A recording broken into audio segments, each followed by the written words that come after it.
Hi. Good morning.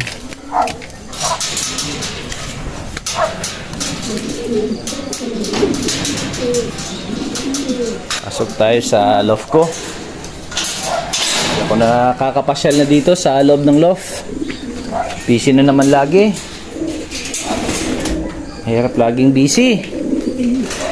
And good morning! Good morning po sa ating lahat. Ipapakita ko lang po sa inyo yung ating mga magagandang ibon.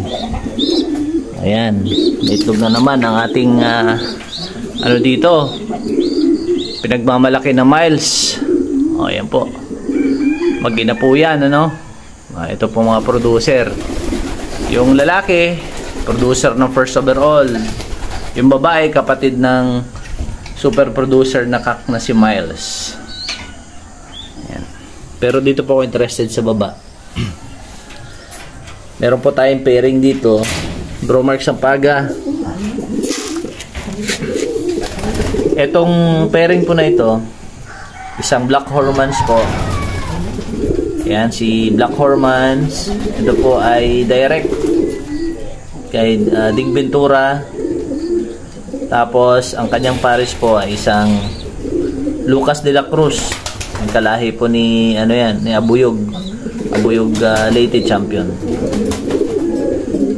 Ayan, bro Mark, nauna kasi ito na nagpares bago yung plano natin. Bale, ihabol natin. Pero ito, magandang pares ito, pang south ito, dahil yung Black Hormans, solo Katbalogan yan. Anak ng solo Katbalogan champion ni Dig Ventura, nilaro sa MMFC. O, ito namang ano, nanay ng magiging mga YB ay direct related sa champion, si yung nag-champion ng Abuyog ni Lucas de la Cruz. Okay. O, dito naman tayo sa off color. Ayan, off color, ang ganda-ganda oh. Ito, yung mga idol, yung mga umiidolo kay Astro Boy, kay Abyab.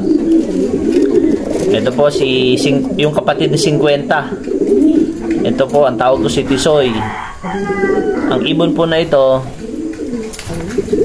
ayan, napakagandang ibon. Kapatid po ng second overall champion, Matnog to Pangasinan. Multiple lap champion, last lap champion, Matnog champion, yung kanyang kapatid. Shoutout Idol Astro Boy, salamat sa ibon na yan.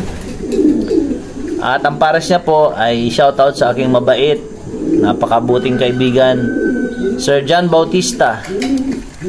Sir John, sa wakas ito na yung ibon mo, ang iyong inbreed sa mahusay na ibon mo dyan sa Pangasinan, lalo na yung nakapagtapos ng nag-champion ng NDR na ibon ni Boss John Bautista.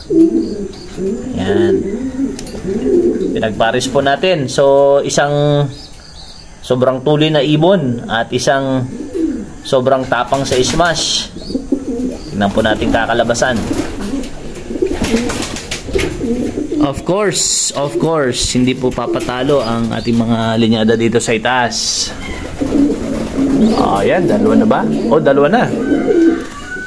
Ito po ang ating Rumiliwag. Direct. Di Bruxelles po ito.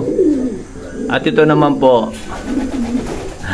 ang gwapong-gwapo kong Crack 52. Ito po yung line ng mga magagaling na Crack 52 natin.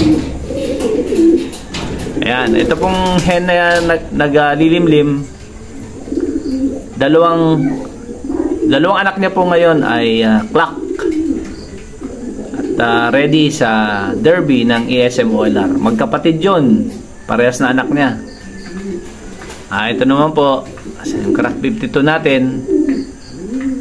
Ang dami na po nito na na napatunayan yung linyada na to.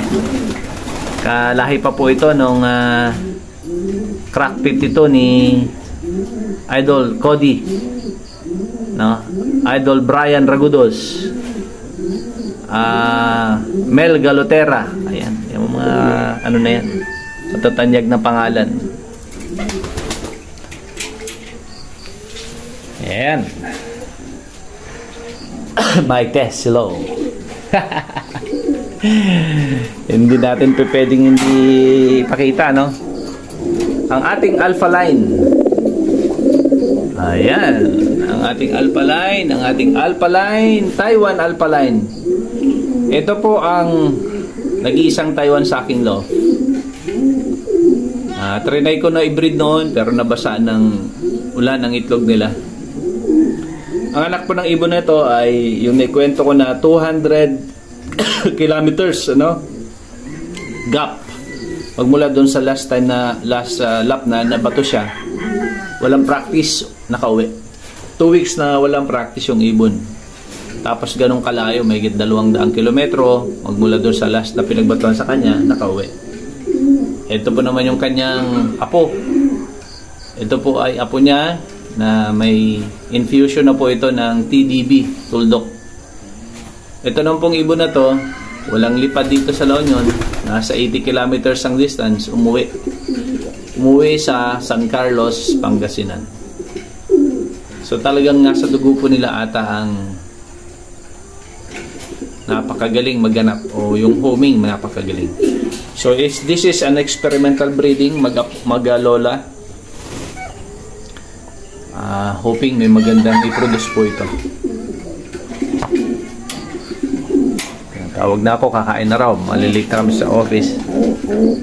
Ito naman po ang walang puknat na breeding. Ang ating pong original na Crack 52. The producer of the producer.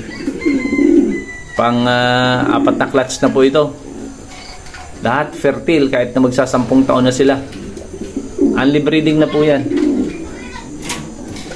And ito po, the last but not the least. Second to the last but not the least. Sir Kenji, congratulations po sa inyo pong napakaganda performance sa mga nagdaan na karera ng OLR. Sa International OLR. At ito na po yung binigay nyo sa akin na Battenberg na may new wheat buoy. Ito na po siya. Hoping po na mag-produce po sa loob ko ang ibon na ito. Thank you po again sa ibon na ito, sir. At nakapares po siya sa napakagaling na ibon ng La Union. 3 times, almost 4 times lap champion, second overall champion, Matnog po La Union. Sir Mar Pakulanan, sir. Shoutout po sa inyo. Siyempre po, ito rin, hindi natin pwedeng alisin sa picture ang ating pong producer na si 300H. Requested po ito eh. Meron na po nakabili ng anak nito, ng itlog nito. At ito lang po ang ating MacArthur. Solo MacArthur po. Ed Noble, Tommy De Vera. Galing po kay Manong KDB ito. So, balik pares po sila. Lahat ng anak po nila nabenta. And I believe maraming nagre-request nito eh kasi parehas matindi. Producer ko at proven line. Ito na po, may apo na first overall champion nito. Kay Bro Raka. Bro Randy Manzano. So yan po mga kalapatids, ang update sa bagong pairing and old pairing din. Okay, happy Thursday and happy flying everyone.